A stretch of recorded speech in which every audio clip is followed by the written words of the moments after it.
Hi friends అందరికీ ఇందాక princess cut blouse అండి కట్ వర్క్ చూపించాను కదా. ఇప్పుడు మెయిన్ క్లాత్ మీద ఎలా కట్ చేసుకోవాలో చూడండి ఫ్రెండ్స్. ఇక్కడ వచ్చేసి హ్యాండ్స్ పెట్టామండి. ఈ రెండు బోర్డర్లు కూడా ఒక సైడ్ వచ్చేసినాయి. ఈ రెండు ఫోల్డింగ్స్ ఇట్లా ఫోల్డింగ్ ఈ వైపు ఉంది, ఇట్లా వచ్చేసి ఓపెన్ ఉన్నాయండి. ఈ బోర్డర్లు రెండు కూడా ఓపెన్ ఉన్నాయి. ఈ ఓపెన్కి వెళ్ళి ఇట్లా హ్యాండ్స్ పెట్టేశాను. ఈ ఫోల్డింగ్కి వెళ్ళి వచ్చేసి ఇది ఫ్రంట్ పార్ట్ అండి, ఇది ఫ్రెండ్స్ కట్ ముక్క. ఇవి కూడా ఇట్లా ఇవి గీతలు అనేవి రెండు స్టడీగా ఉండేటట్టు చేస్తాను ఫ్రెండ్స్. ఇలాగ పెట్టుకోవాలి. ఇక్కడ పెట్టింది బ్యాక్ ఓపెన్ అండి, బ్యాక్ ఓపెన్ది ఇలా పెట్టేశాను. ఇక్కడ మనకి క్లాత్ కూడా కొంచెం మిగులుతుంది. ఈ క్లాత్ మనము డోరీస్కి ఉపయోగిద్దాము ఫ్రెండ్స్. చూడండి ఫ్రెండ్స్, ఇలాగ కట్ చేసుకోండి.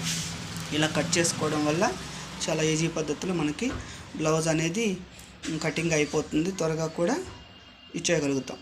ఓకే ఫ్రెండ్స్, వీడియో నచ్చితే లైక్ చేయండి, షేర్ చేయండి, నా వీడియోస్ని ఫాలో అవ్వండి, నా ఛానల్ని సబ్స్క్రైబ్ చేసుకోండి ఫ్రెండ్స్.